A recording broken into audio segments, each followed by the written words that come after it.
So that effort that is required for bringing forth, which is otherwise a subtle process of thinking, that effort is being actually governed in the physiology by a specific quality of prana, a specific quality of that, what we know as the vital force. It has a specific name. It's known as Udana prana. Udana prana is located in the area of the throat, literally where the vocal cords themselves are. Among the five most important pranas that govern all these processes in the body, Udana prana performs that particular process.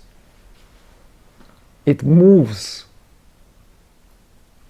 that vital energy from the level of what otherwise much less effort consuming level of thinking to the level of speech. And that's where Udana prana literally circulates in the throat all the way up to the nasal passages, because all the cavities in the head and throat, in the mouth and in our nasal passages are utilized to produce sound. This is the way human physiology is designed. And different languages utilize otherwise very similar anatomy differently in accord with specifics, geographical, climatic, and what have you, conditions of each particular place. Hence, every area speaks its dialect. Even within the same language, people speak differently from area to area, because these subtle differences that are of importance are at play.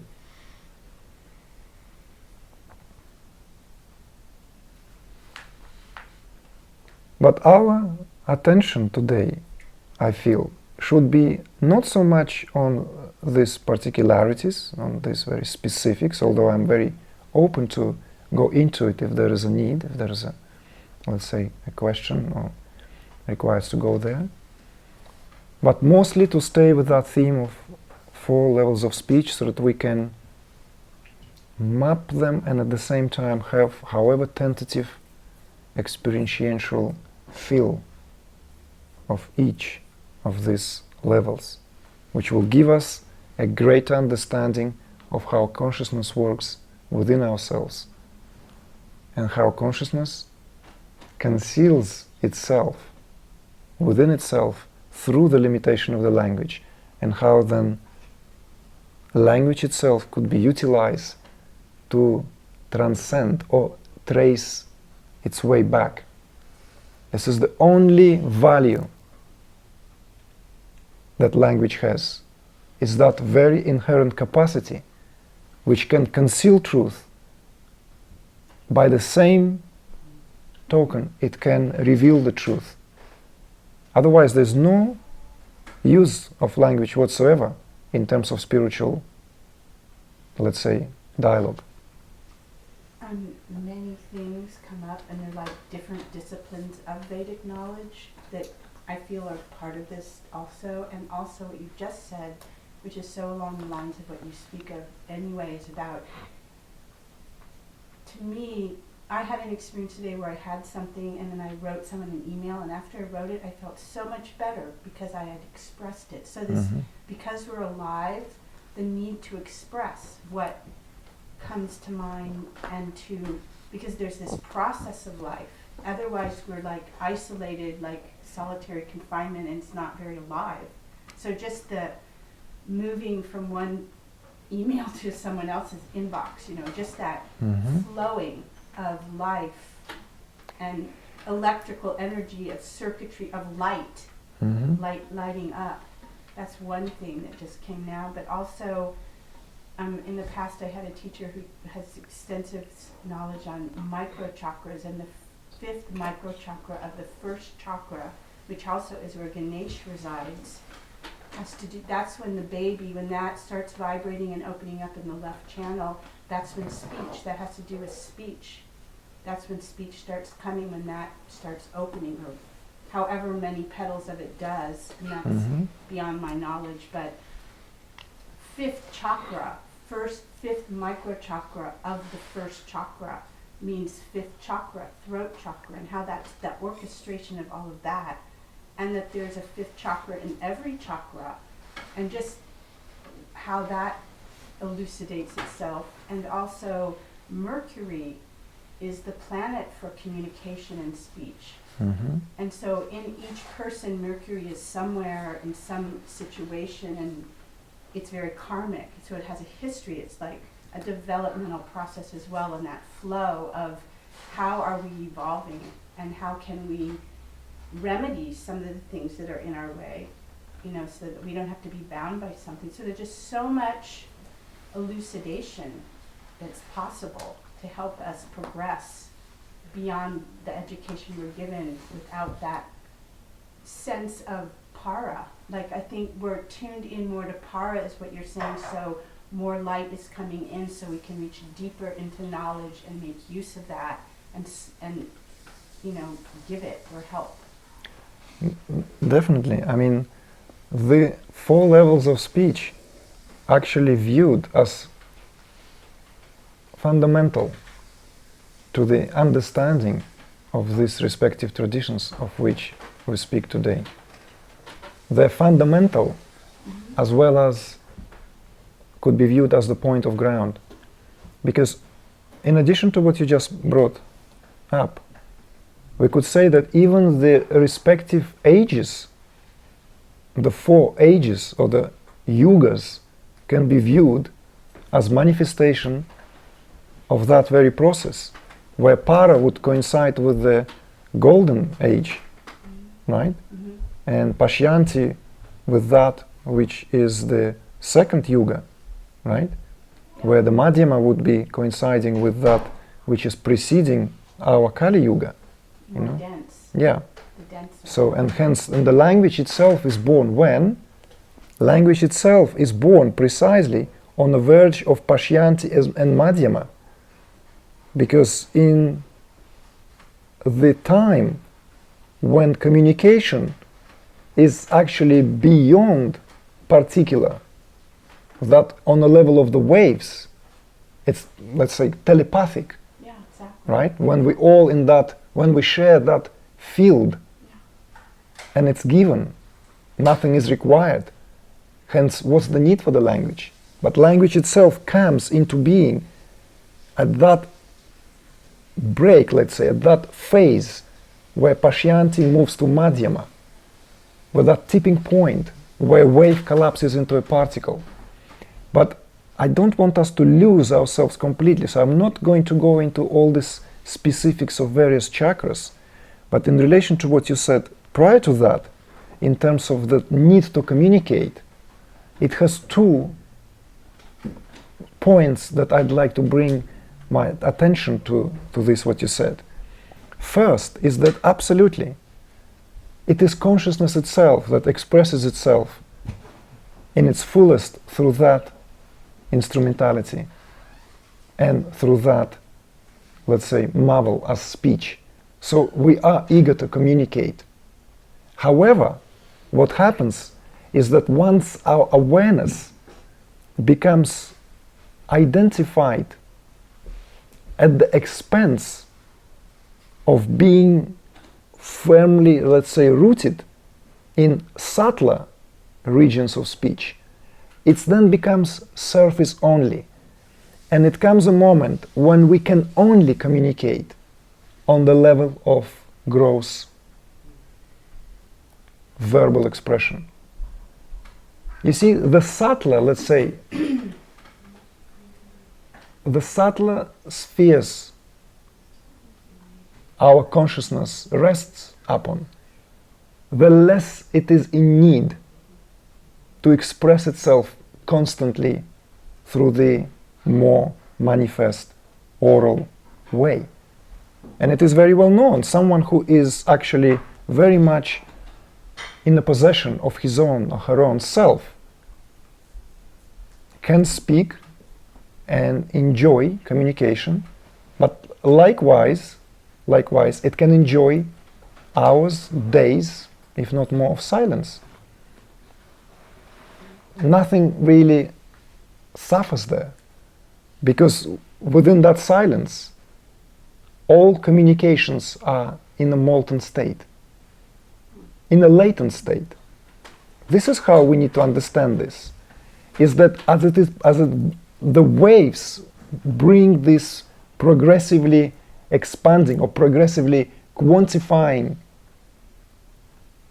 layers and levels of consciousness, the need to communicate arises. But at the level of para, all the languages are in perfect equilibrium. Every spoken and unspoken word is in perfect equilibrium, because every word is only comes into being at a much, much grosser level of expression. So the value here is that unless we are intimately aware, or in other words, if our awareness is opened to that field, we cannot communicate successfully even at the level of gross verbal expressions. That's why there is miscommunication. War. Precisely. War. What is war? It's absence, right? What is war? Lack of communication.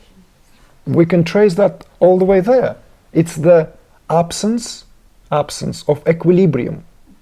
Harmony. Yes, absence of harmony. It's not war is opposite of peace. This is not the right way of looking at it. Also the word understanding. Understanding the other. Understanding the self and the other. Exactly. And being able to Yes. But how can where that understanding rests? Isn't it? Here and here. Yeah. And here. That understanding rests squarely or roundedly, whatever you prefer. That understanding rests where that understanding springs from itself. And that understanding comes nowhere but from the same source where that, let's say, condition is being created, where the possibility for misunderstanding arises. So we look at it from that perspective. So, in other words, if there is a necessity or if there is an effort, that will always create a predisposition or possibility for stress to enter. Right?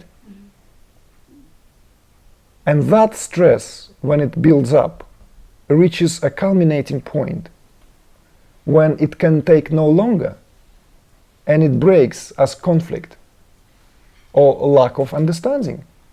And lack of understanding is miscommunication. When two parties speak, right? Two parties speak, but they fail to correlate to one another. Doesn't matter what one is saying to another. It's simply that failure of correlating, of hearing what another is saying. It's not enough to say, again, this is what Maharishi used to say, it's not enough to say, I told him so. You know, like he doesn't or she doesn't understand me, although I told her or I told him so. It's of no value, of no use, whatever we've tried to communicate, if that communication failed to deliver. And the most successful communication comes when it is not on the horizontal level, but when it comes from that vertical perspective. Then anything that comes from that perspective would have the power to be transmitted through whatever means.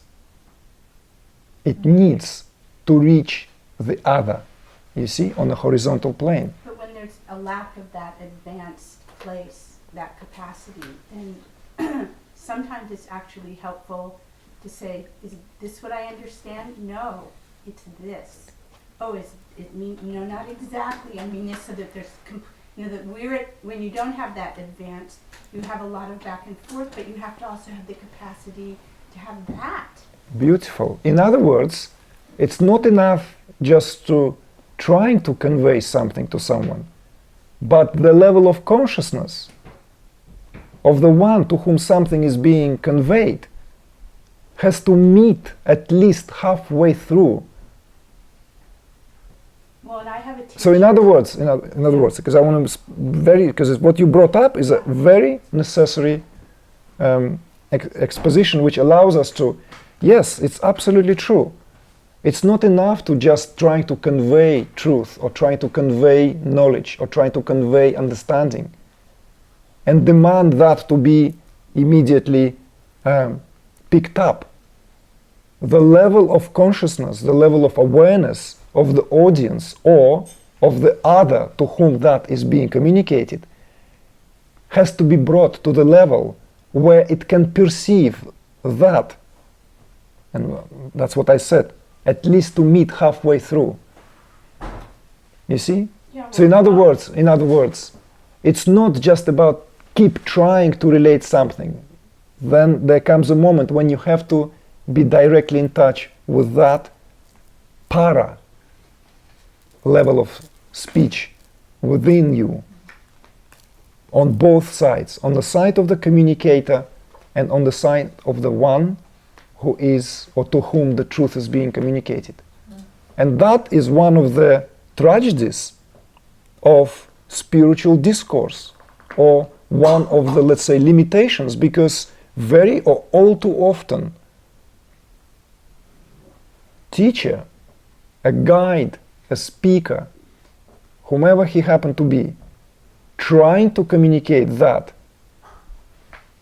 not taking into consideration that the level of consciousness of the one who receives first has to be nourished and upheld, so that her or his level of consciousness is rooted in that which will allow that finer communication to take place.